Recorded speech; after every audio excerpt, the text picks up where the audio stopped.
The massive glass doors of the Grand Meridian Hotel swung open as Lisa adjusted her black catering uniform one last time.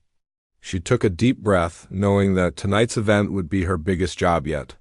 Behind her, 12-year-old David shuffled, his feet nervously, clutching his worn backpack filled with homework he planned to finish while waiting in the staff break room. "Remember what I told you," Lisa whispered to her son as they walked through the service entrance. "Stay quiet, be respectful, and don't touch anything you're not supposed to." David nodded, his wide eyes already taking in the luxury surrounding them. Crystal chandeliers hung from 30-foot ceilings, and marble floors reflected the warm, golden lighting throughout the hotel's lobby. Tonight was the annual shareholders' gala for Harrison Industries, one of the city's largest corporations. Lisa had been working extra catering jobs for months, trying to save money for David's school supplies and maybe, just maybe, to fix their apartment's heater before winter arrived.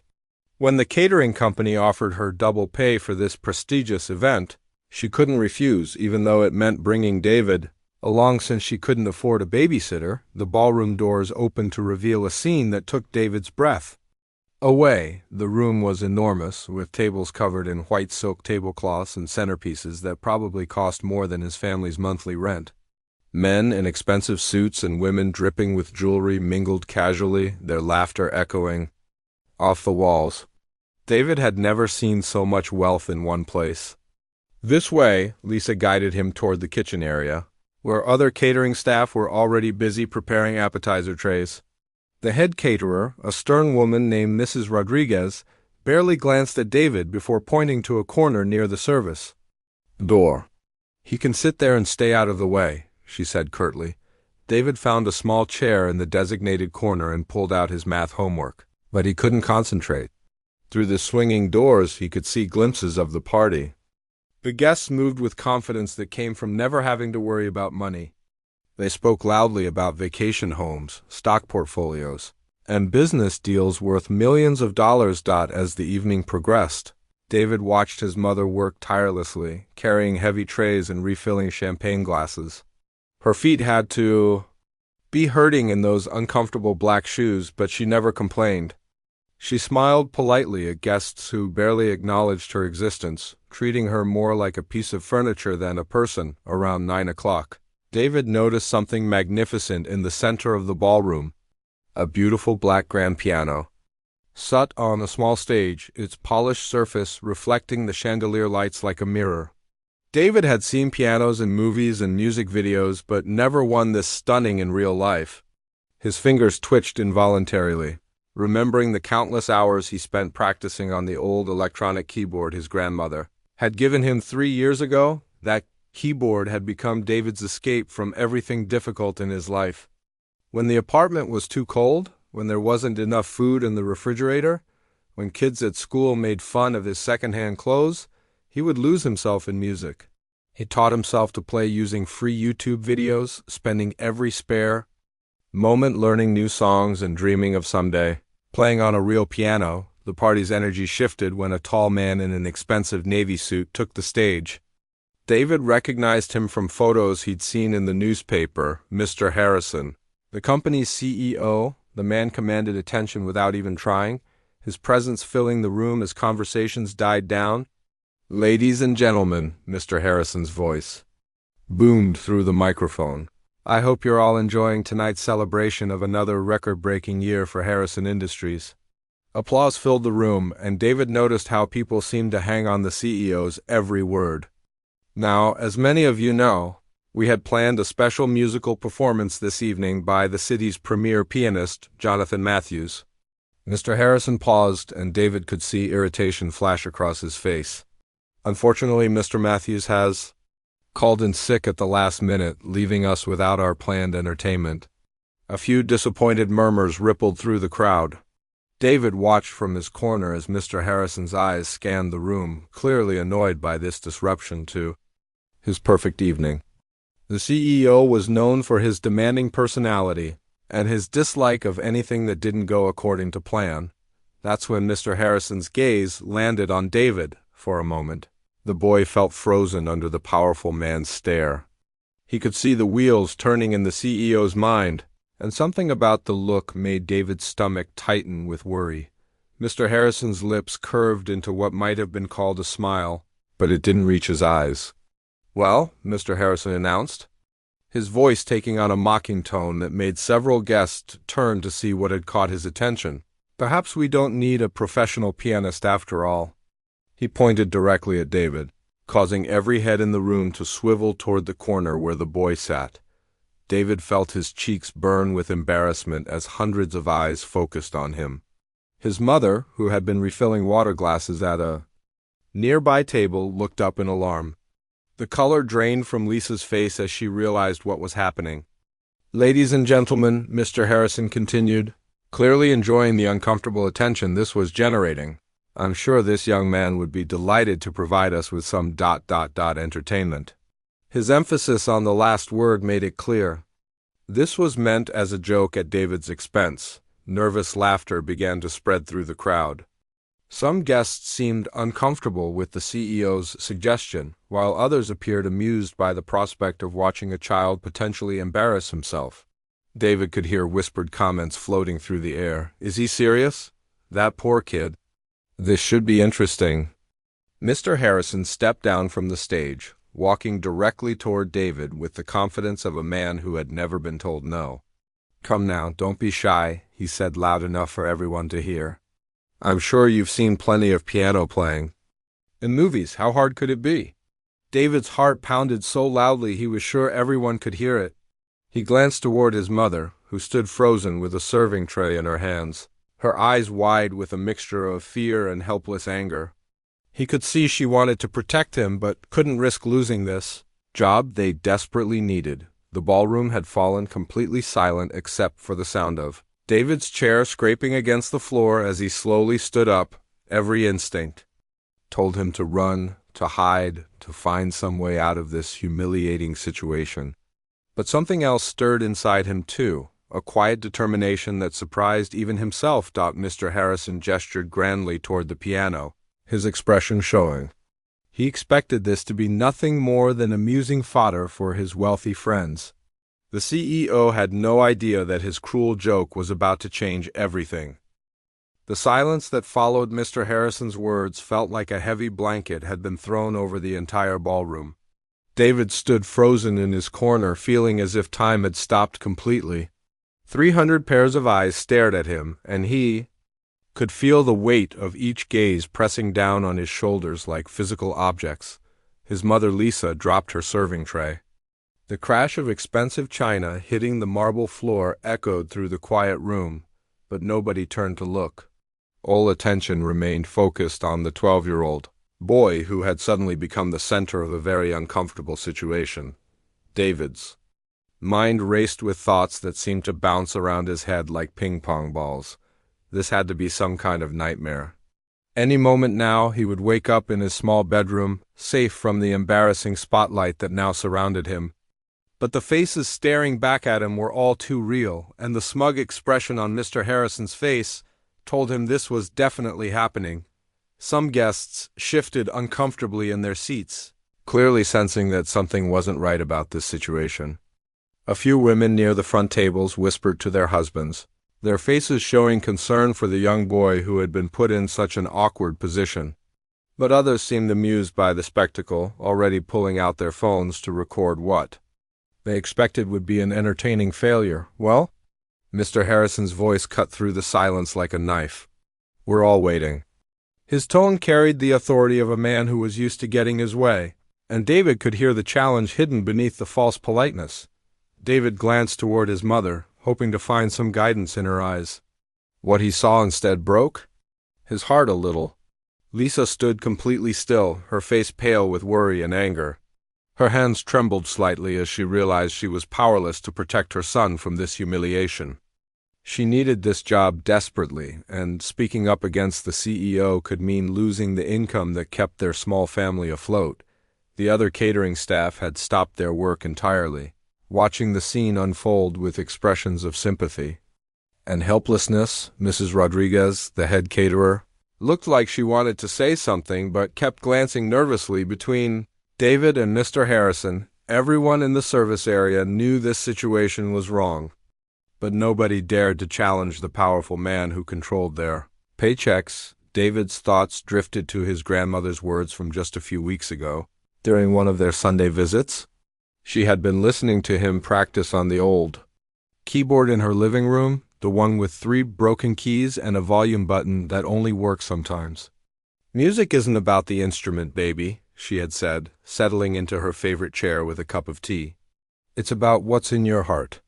You could play on $1 million piano or a toy keyboard from the dollar store, and the music would sound the same if you put your soul into it." At the time, David had rolled his eyes a little at her old-fashioned wisdom. But now, standing in this glittering ballroom surrounded by wealth he could never imagine having, those words came rushing back with powerful clarity. He thought about all the hours he had spent hunched over that broken keyboard, learning to play despite the missing keys and crackling speakers. When the heat got turned off in their apartment during the coldest part of winter, he would sit at his grandmother's house for hours, losing himself in melodies that transported him far away from bill collectors and empty refrigerators. David remembered the first song he had ever learned completely. It was a simple piece called Für Elise by a composer named Beethoven. He had found a tutorial on YouTube and watched it dozens of times, rewinding and replaying each section until his fingers knew every note by heart. When he finally played it all the way through without mistakes, his mother had cried with pride that memory sparked something inside him. This wasn't just about playing piano in front of rich people who expected him to fail. This was about everything he had worked for, all those dreams he carried in his heart about maybe someday becoming a real musician. This was about his mother, who worked 2 jobs to pay for their tiny apartment and still found money to buy him sheet music for his birthday. David took a deep breath and looked directly at Mr. Harrison. The CEO's expression was still mocking, still confident that this would end with a humiliated child and a room full of entertained guests. But something in David's steady gaze seemed to surprise him slightly. "Okay," David said quietly, his voice barely carrying across the large room. "I'll play." A ripple of nervous energy moved through the crowd. Some guests leaned forward in their chairs, curious about what would happen next. Others exchanged glances that seemed to say they couldn't believe this was actually happening. Near the back of the room, a few people looked genuinely concerned about the ethics of putting a child in this position. David began walking toward the stage, his sneakers squeaking slightly against the polished marble floor. Each step felt like it took forever, and he was acutely aware of every sound in the room. Someone coughed. A glass clinked against the table. A woman's jewelry jingled as she turned to whisper to her companion Dot as he walked. David could hear fragments of conversations from the nearby tables. "This is cruel, even for Harrison. Poor kid doesn't know what he's getting into. Someone should stop this." But nobody did. The invisible barriers of social class and employment relationships kept everyone in their assigned roles.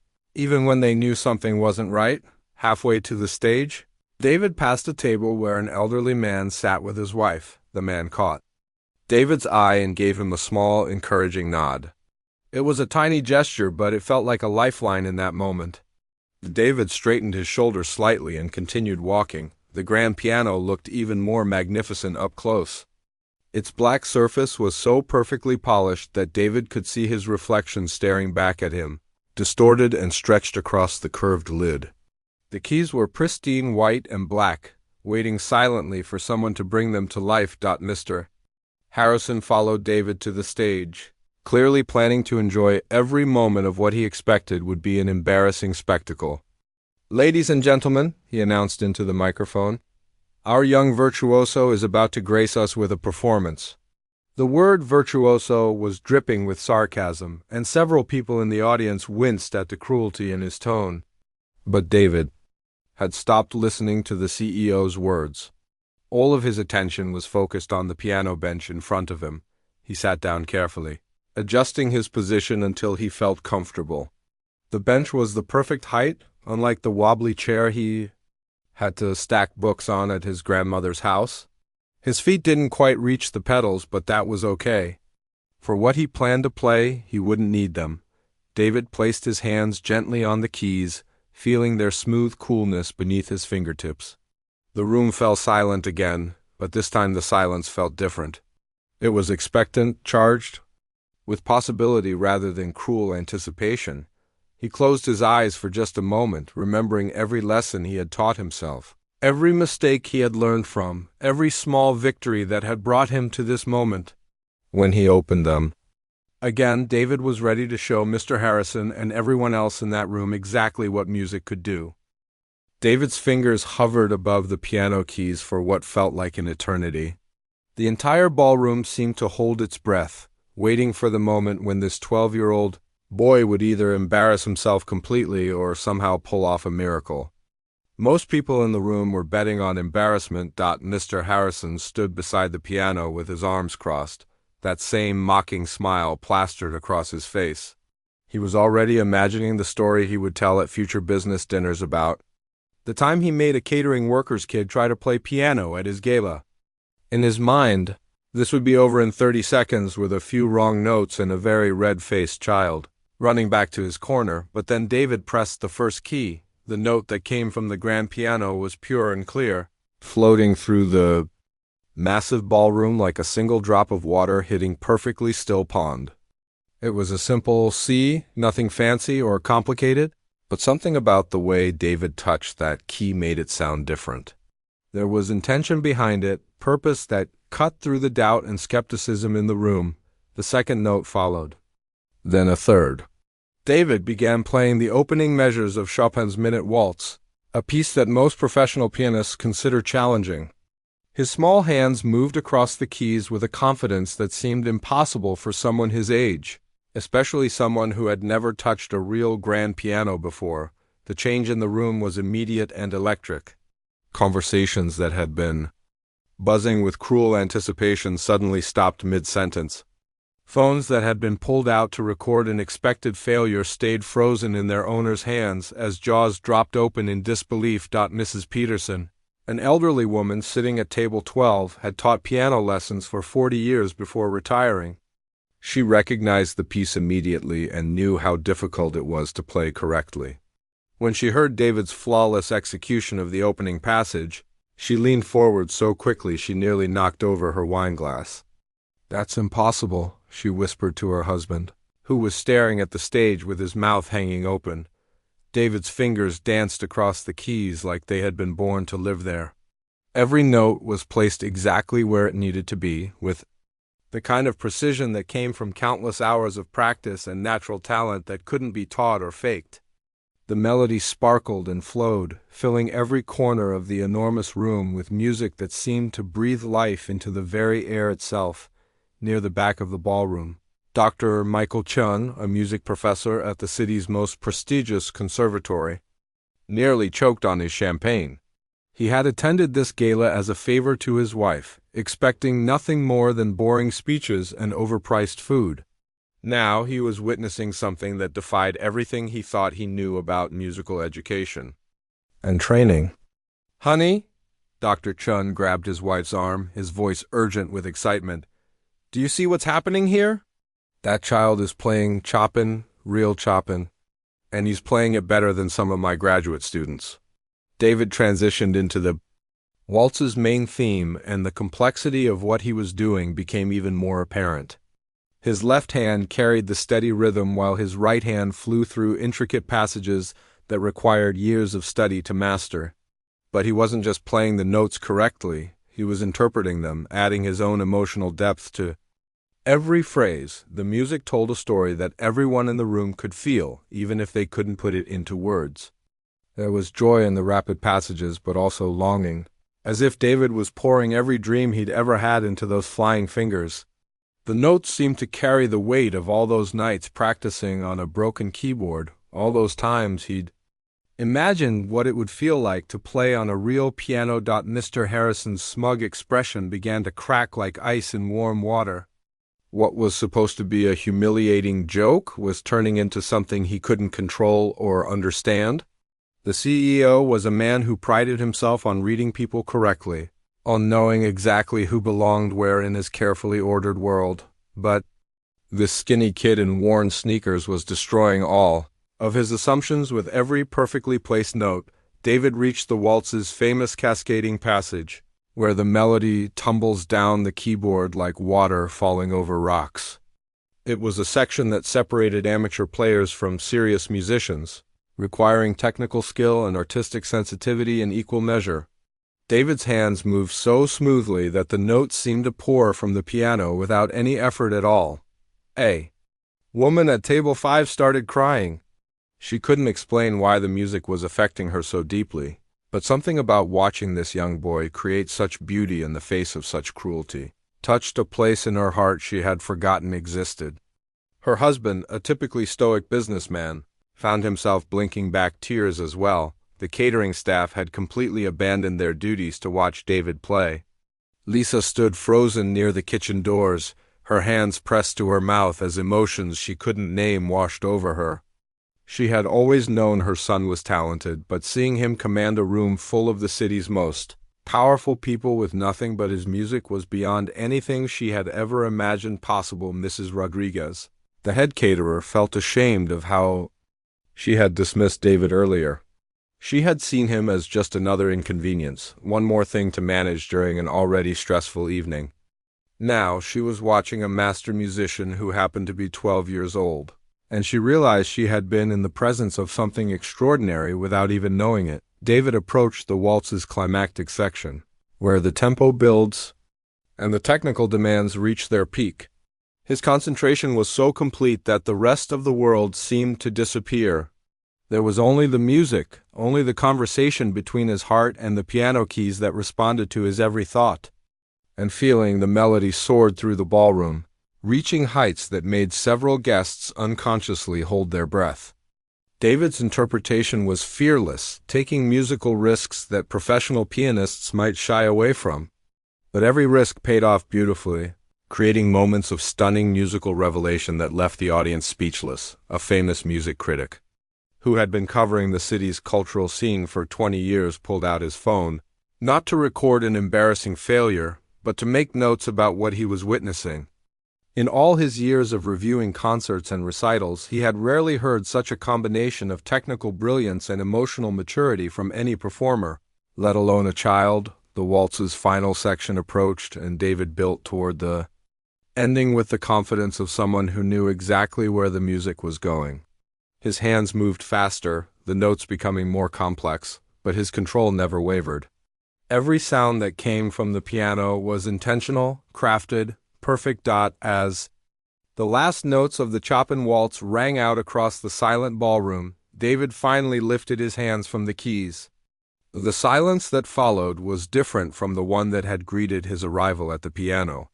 This wasn't the silence of cruel expectation or uncomfortable anticipation. This was the silence of 300 people trying to process what they had just witnessed, trying to understand how everything they thought they knew about talent and possibility had just been turned completely upside down by a boy in sneakers who had learned to play on a broken keyboard.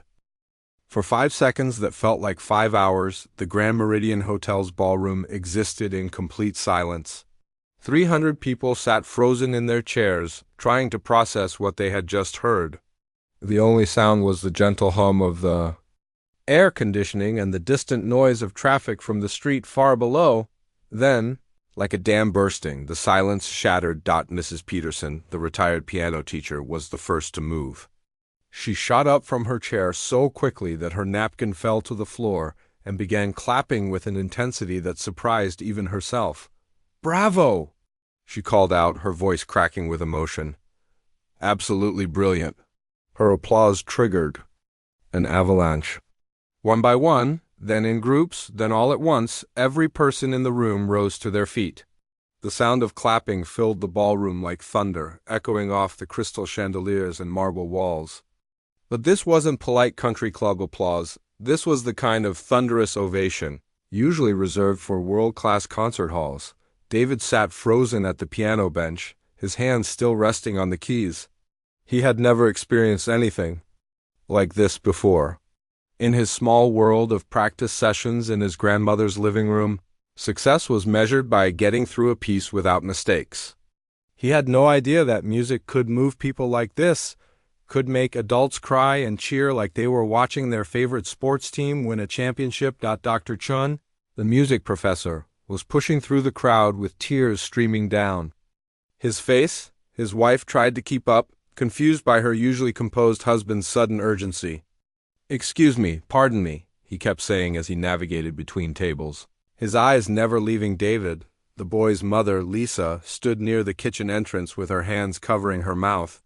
Tears were flowing freely down her cheeks, but for the first time in years, they were tears of pure joy. She watched her son sitting at that magnificent piano, receiving a standing ovation from some of the most powerful people in the city, and felt like her heart might burst with pride. "Did you film that?" a woman at table 8 asked her husband frantically.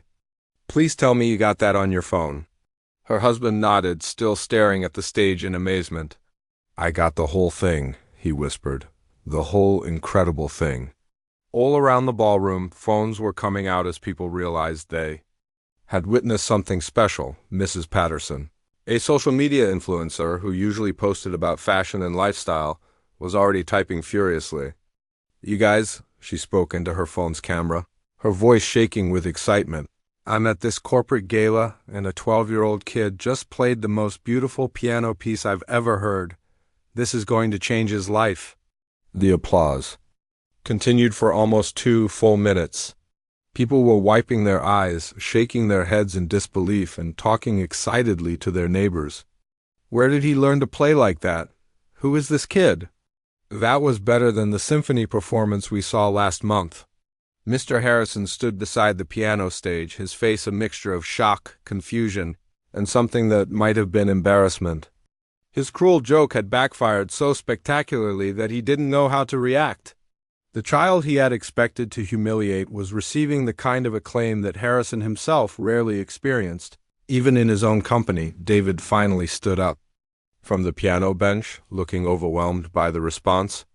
The applause grew even louder, and several people near the front started calling out encouragement. "Amazing! Incredible! Play another one." Dr. Chien reached the stage first, practically bouncing with excitement. "Young man," he said, his voice barely audible over the continuing applause, "that was absolutely extraordinary. I'm Dr. Chien from the Riverside Music Conservatory. Could I please speak with you and your parents?" The word conservatory sent a jolt through David's system. He had looked up that school online dozens of times, dreaming about what it would be like to study there. It was the kind of place where serious musicians went, where scholarships were rare and tuition cost more than his family made in a year. "You want to talk to me?" David asked, his voice small and uncertain. "Oh yes," Dr. Chun replied, his eyes bright with enthusiasm. "Very much so. What you just played, the technical skill, the musical interpretation, the emotional maturity. I have graduate students who couldn't perform at that level." The crowd was finally beginning to settle back into their seats, but the energy in the room had completely changed. Conversations buzzed with excitement instead of the polite small talk that had dominated earlier.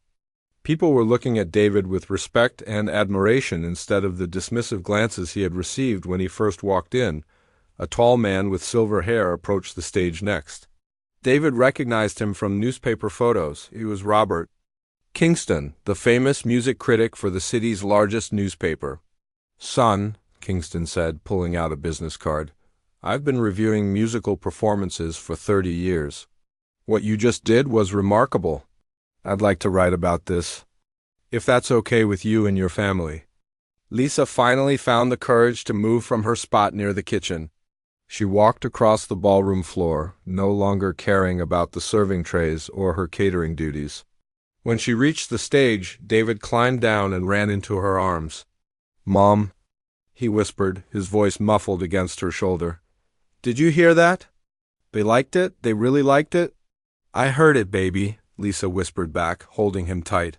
"The whole world heard it. I'm so proud of you." Around them, more people were approaching. A woman introduced herself as the director of the youth symphony. A man handed Lisa his card, explaining that he managed young musical talents. Someone else mentioned recording opportunities, but the most surprising approach came from an unexpected source. Mrs. Harrison, the CEO's wife, quietly made her way to the stage. She had been sitting at the head table, watching her husband's cruel joke unfold with growing horror. Now she looked at David and Lisa with genuine kindness. "I want to apologize," she said softly, "for what my husband did tonight. What he intended as entertainment was actually cruelty, and I'm ashamed." She turned to David specifically. "You have a gift that I've rarely seen. Don't let anyone, including my husband, make you feel small because of who you are or where you come from." Meanwhile, the phones around the room were busy. Videos of David's performance were already being uploaded to social media platforms. Text messages were flying to friends and family members. "You have to see this kid play piano. This will restore your faith in humanity. Most amazing thing I've ever witnessed." Mr. Harrison watched all of this unfold with growing unease. His simple joke had spiraled completely out of his control. The child he had intended to embarrass was now the center of positive attention, while he was beginning to look like the villain in his own ballroom. David stepped back from his mother and looked out at all the faces surrounding him.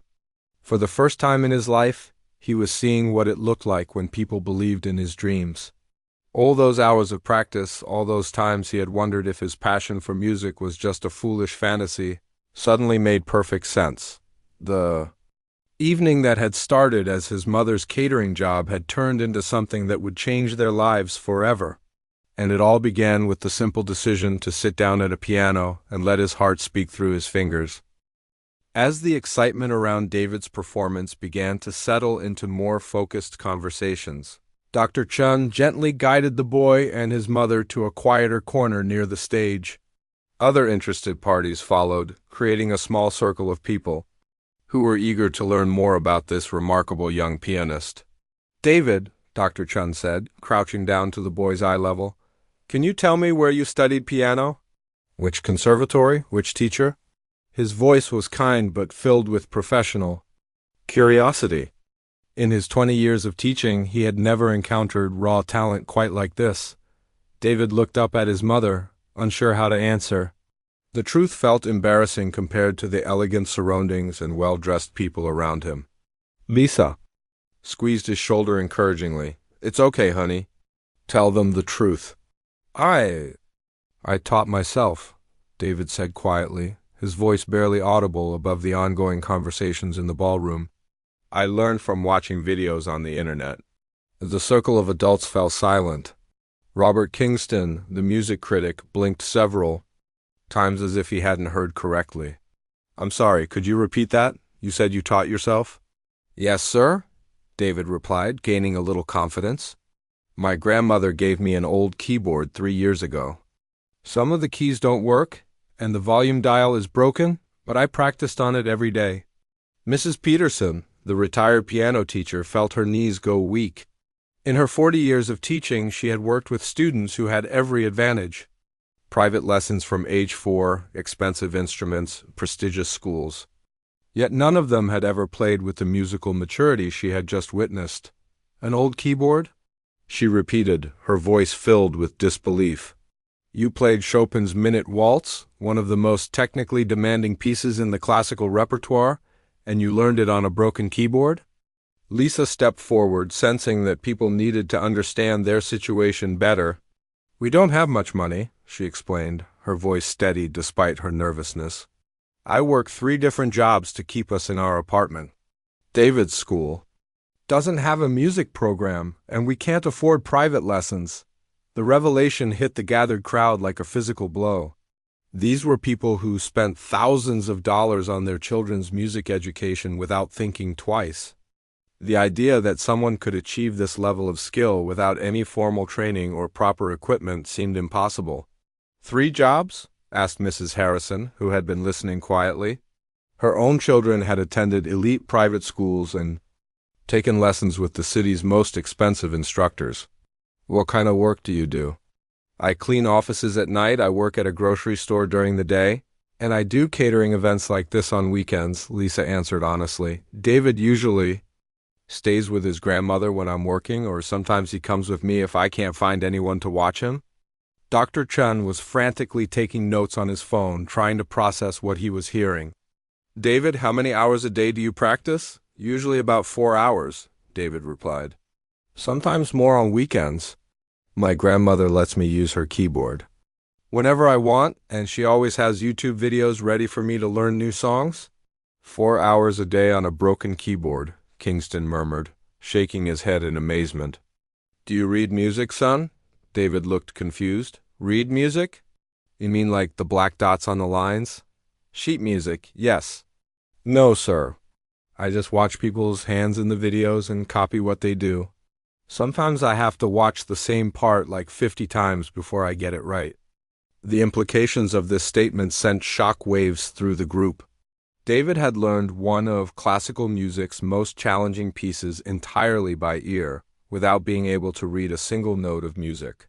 It was the kind of natural musical ability that appeared maybe once in a generation. A woman named Patricia Rodriguez approached the group.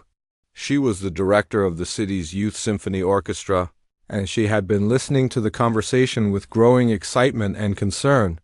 David, have you ever performed in public before tonight? No, ma'am. Just for my mom and grandmother sometimes. And maybe for the neighbors when they come over for dinner. Have you ever even touched a real piano before tonight? David shook his head. This was my first time. It felt different from the keyboard. The keys were heavier and the sound was so much louder and clearer. I wasn't sure I was pressing them right at first. Patricia had to sit down. She was struggling to comprehend that someone had just delivered a masterful performance on an instrument they had never played before. Lisa, she said, turning to David's mother, do you understand what your son just accomplished? He performed at a professional level on an instrument he had never touched, playing a piece that most trained pianists struggle with. Lisa's eyes filled with tears again. I knew he was good. He plays so beautifully at home, and it always makes me feel better after long days at work. But I had no idea. I mean, I don't know anything about classical music. I just knew it sounded beautiful. An older gentleman who had been quietly observing stepped forward. I'm James Mitchell, he introduced himself. I manage the scholarship program at the Metropolitan Music Academy. He looked directly at David. Son, what do you want to do when you grow up? David's face lit up with the first genuine smile he had shown all evening. I want to be a real pianist, like the ones I see in the concert videos online. I want to play in big halls and make music that makes people feel happy or sad or excited, whatever the music is supposed to make them feel. And what's your favorite piece to play?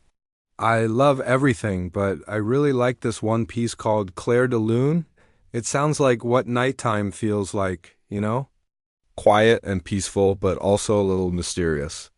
James Mitchell's eyebrows shot up. Debussy, you taught yourself Debussy as well? Is that the composer's name? I just found it on YouTube. The person playing it had really gentle hands, and I tried to copy that feeling. The adults in the circle were running out of words to express their amazement. Here was a child who had somehow developed not just technical skill but artistic sensitivity that surpassed many professional musicians, all while working with equipment that most music teachers would consider inadequate for serious study. Dr. Chun knelt down beside David again. David, I want you to understand something. What you've done tonight is extraordinary. You have a gift that's incredibly rare. But more than that, you have the dedication and work ethic that most students never develop. Really? David asked, his voice small and hopeful. Really, I've taught hundreds of students, and I've never met anyone with your combination of natural ability and determination. Lisa wiped her eyes with the back of her hand. I always told him that if he worked hard enough, anything was possible. But honestly, I never imagined anything like this. I just wanted him to have something beautiful in his life, something that was his own. Well, said Mrs. Peterson, what he's created for himself is far more beautiful than most people achieve with every advantage in the world. Robert Kingston looked up from the notes he had been taking. Lisa, I'd like to write a story about David's journey. This is the kind of story that reminds people what's really important. Would that be okay? Before Lisa could answer, David tugged on her sleeve. Mom, does this mean I might be able to take real piano lessons someday? The question hung in the air, and every adult in the circle felt their hearts break a little. Here was a child with extraordinary talent, asking for something as basic as proper instruction. It was a reminder of how many gifted young people never get the opportunities they deserve simply because of circumstances beyond their control. Yes. Baby, Lisa whispered, pulling him close. I think real piano lessons are definitely in your future. Dr. Chun was the first to turn David's question about piano lessons into something concrete. He pulled out his business card and handed it to Lisa, but his eyes stayed focused on David. I don't just want to offer you lessons, he said, his voice filled with excitement. I want to offer you a full scholarship to our preparatory program at Riverside Music Conservatory. Lisa stared at the card in her hand like it might disappear if she blinked. A scholarship? But those are we could never afford ... That's exactly why scholarships exist, Dr. Chun interrupted gently. David, our preparatory program is designed for exceptionally gifted young musicians. You would study with our best teachers, have access to practice rooms with professional-grade pianos, and receive instruction in music theory, composition, and performance technique. David's eyes grew wide. Real pianos, like this one? Even better, we have a dozen grand pianos just like this one, plus upright pianos for daily practice. You could practice every day after school and all weekend if you wanted. The boy looked like he might faint from excitement. Every day? And someone would teach me how to read those music papers with all the dots? Mrs. Peterson stepped forward, her eyes bright with an idea. Dr. Chun, if David is going to be studying seriously, he'll need an instrument at home too. I have a beautiful upright piano that's been sitting in my living room for 5 years since I retired. I'd be honored to donate it to this young man. Lisa's hand flew to her mouth. Oh no, we couldn't accept something so expensive, and besides, our apartment is tiny. We barely have room for our kitchen table. Nonsense, Mrs. Peterson replied. Firmly, that piano needs to be played. It's been waiting for the right person, and tonight I found him. She turned to her husband. Harold, didn't you say your nephew runs that moving company? I'm sure he'd be happy to help us get it delivered and set up. Harold nodded enthusiastically. Consider it done. He owes me a favor anyway. Patricia Rodriguez? The youth symphony director had been thinking carefully about what she could offer. David, I'd like to invite you to audition for our youth orchestra. Based on what I heard tonight, I think you'd be ready for our advanced group, even without formal training. What's a youth orchestra? David asked, unfamiliar with the term. It's a group of young musicians, usually between ages 12 and 18, who play together. We perform concerts at the Civic Center, and sometimes we get to play with the professional symphony. It's a wonderful way to learn ensemble playing and meet other serious musicians. James Mitchell, the scholarship program manager, cleared his throat. I'd like to make an additional offer. Our academy has a special fund for exceptional circumstances. We could provide private tutoring to help David catch up on music theory and sight reading, plus we could cover his transportation costs. To and from lessons. Lisa felt overwhelmed by the generosity being offered. I don't understand. Why would you all do this for us? You don't even know us. Robert Kingston, the music critic, answered her question. Lisa, what your son did tonight wasn't just impressive. It was inspiring. In a world where many young people seem more interested in video games and social media, here's a 12-year-old who taught himself classical piano because he loves music. That kind of passion and dedication deserves to be nurtured. Dr. Chun nodded in agreement.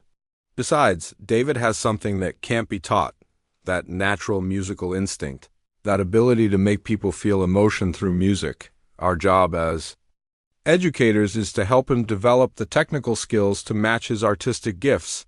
A well-dressed woman who had been listening quietly stepped forward. Excuse me, I'm Catherine Wells. I run a foundation that supports arts education for underprivileged youth.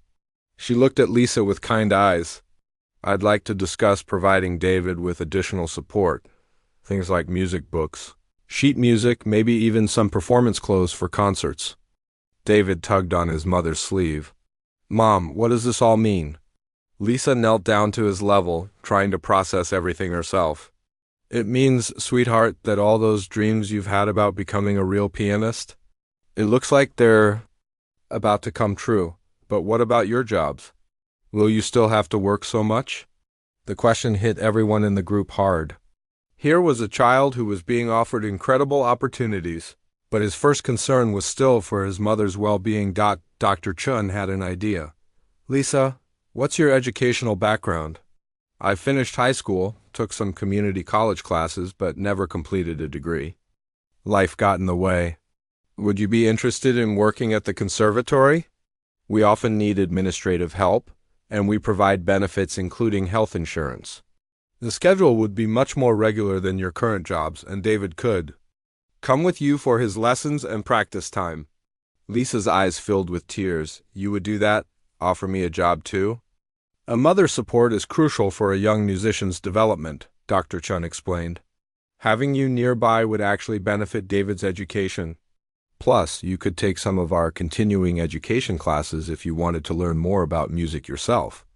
Mrs. Harrison, who had been watching this conversation unfold, felt compelled to contribute. Despite her husband's earlier behavior, she wanted to do something positive. I sit on the board of the Metropolitan Arts Fund we provide grants for promising young artists. I'd like to recommend David for our Emerging Talent Program. Catherine Wells nodded approvingly. That's an excellent idea. Between all of our organizations, we could create a comprehensive support system for David's musical education. David looked around at all the adults who were suddenly interested in helping him. Will I still be able to visit my grandmother? She's the one who gave me the keyboard and always encouraged me to keep practicing. Of course, Dr. Chun assured him. Family support is one of the most important factors in musical success. We'd love to meet your grandmother. She's going to be so excited, David said, his face lighting up. She always said I had music in my heart, but I think she'd be surprised about all this. Patricia Rodriguez smiled. David, would you like to play something else for us? Maybe that Claire de Lune piece you mentioned? David looked at the piano, then back at his mother. Can I, Mom? Of course, honey. As David walked back to the piano, the conversations in the ballroom gradually quieted. People sensed that something special was about to happen again. When David sat down and placed his hands on the keys, the room fell silent. The opening notes of Debussy's Claire de Lune flowed from the piano like moonlight itself. If his Chopin performance had been technically impressive, this piece showcased his artistic soul. The melody was gentle and mysterious, just as David had described it, like nighttime made into music. Dr. Chun watched David's face as he played and saw something remarkable. The boy wasn't just performing notes. He was having a conversation with the music, responding to each phrase with subtle changes in touch and timing that revealed an intuitive understanding of musical expression. When the piece ended, the applause was different from before, softer, more reverent, as if people didn't want to break the spell the music had cast. James Mitchell leaned over to Dr. Chun. In all my years of managing young talent, I've never seen anything quite like this. Neither have I, Dr. Chun replied quietly. This boy is going to change a lot of lives, starting with his own. As David returned to the group, his future spread out before him like a beautiful melody waiting to be played. The evening that had started with cruel intentions had transformed into the beginning of a dream come true.